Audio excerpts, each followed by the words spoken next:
लेकिन जब उनके वकील ने फिरदौस आशिक अवान केस का हवाला भी दिया, जिसमें उन्होंने जो है कहा कि उसकी सिमिलैरिटी है, मगर अदालत ने कहा कि लेकिन फिरदौस आशिक अवान ने तो अनकंडीशनल अपॉलॉजी कर ली थी और शायद वो अवेयर नहीं थी। तो ये अनकंडीशनल अपॉलॉजी प्लस ये जो जिक्र आया है तलाल चौधरी का और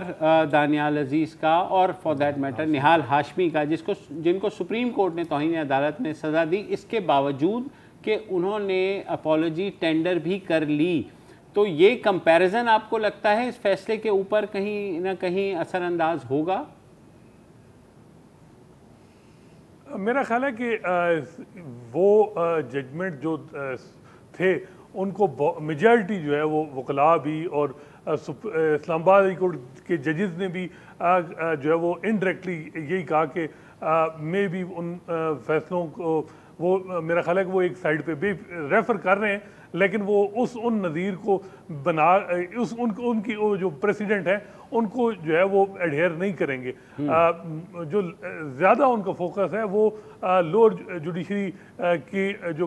जजेस हैं उनका कॉन्फिडेंस बहाल करना, जो उन्होंने एक थ्रेटनिंग स्टेटमेंट दी और ये तासर है कि जी जो पीटीआई है वो प्रेशर से जजेस पे प्रेशर डालती है, चाहे थ्रू सोशल मीडिया या और फिर उसके बाद उन अपने हक में फ़ैसले लेती है। तो वो एक चीज़ आज ये भी आई कि जो मर्जी प्रेशर हो हमने जो है वो प्रोसीड करना है। तो जहाँ तक वो फिरदौस आशिक अवान का मामला है, वहाँ जो अनकंडीशनल अपॉलॉजी, जो मेरी बात हुई पीटीआई के वकला से कि क्यों नहीं अनकंडीशनल अपॉलॉजी टेंडर हो रही, तो उनका एक ये है कि जी अनकंडीशनल अपॉलॉजी अगर हम सबमिट करते हैं तो इसका मतलब है कि हम अपना गिल्ट जो है वो एडमिट कर रहे हैं, और जब गिल्ट एडमिट कर लें तो वो उनके बकौल ये है कि इस वक्त जो सिस्टम है वो जो पूरी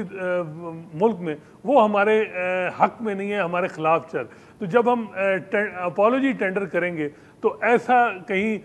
जो है कन्विक्शन इंश्योर ना हो जाए, क्योंकि हमारा फिर डिफेंस ख़त्म हो जाएगा। और ये क्योंकि सुप्रीम कोर्ट की जजमेंट है कि जब आप अपॉलॉजी अनकंडीशनल और करते हैं और अदालत के रहम करम पे अपने आप को छोड़ देते हैं तो आपका डिफेंस फिर कोई नहीं रहता, फिर अदालत की डिस्क्रिशन होती है कि वो आपको छोड़ दे या सजा दे। आपने एक बात कही थी शुरू में कि इनके पास सुप्रीम कोर्ट का दरवाज़ा खुला हुआ है, तो सुप्रीम कोर्ट में अगर कोई जाता है इस तरह का केस लेके तो फिर क्या होता है? स्टे मिलता है, रेस्ट्रेन मिलता है, या क्या होता क्या है? या पहले सजा मिलनी ज़रूरी है फिर वो आपको जाना पड़ता है? ये क्योंकि मेरा ख्याल है केस ऑफ फर्स्ट इम्प्रेशन ये होगा, क्योंकि कंटेम्प्ट प्रोसीडिंग जिसमें 5 जजेस इस्लामाबाद हाई कोर्ट के बैठे हैं और वो ये बार बार कह रहे हैं कि हमारे बारे में जो मर्जी जो कोई कह रहा है। इवन उन्होंने आज कहा कि जी फवाद चौधरी साहब ने हमारे हवाले से क्या कुछ स्टेटमेंट दी, हमने उनके खिलाफ पटिशन जो है वो रिजेक्ट की है। मामला है यहाँ डिस्ट्रिक्ट जुडिशरी का। तो ये जो पॉइंट है मेरा ख्याल है इस पर सुप्रीम कोर्ट भी इमरान खान साहब को रेस्क्यू नहीं करेगी और यही कहेगी कि आप जाएँ नीचे। मे भी वो उनको जो है वो कुछ टाइम थोड़ा जो है वो रिस्ट्रेनिंग आर्डर पास हो जाए और कोई लीगल पॉइंट पे बात हो जाए, लेकिन सुप्रीम कोर्ट अगर इस मामले में इमरान खान साहब को कोई रिलीफ देती है तो लोअर जुडिशरी को क्या मैसेज जाएगा, ये भी मेरा ख्याल है कि एक बड़ा सवाल होगा। क्योंकि बार बार इस्लामाबाद हाई कोर्ट का है कि जी हमने डिस्ट्रिक्ट जुडिशरी को मजबूत करना है, उनका बार बार जो है वो हवाला दिया।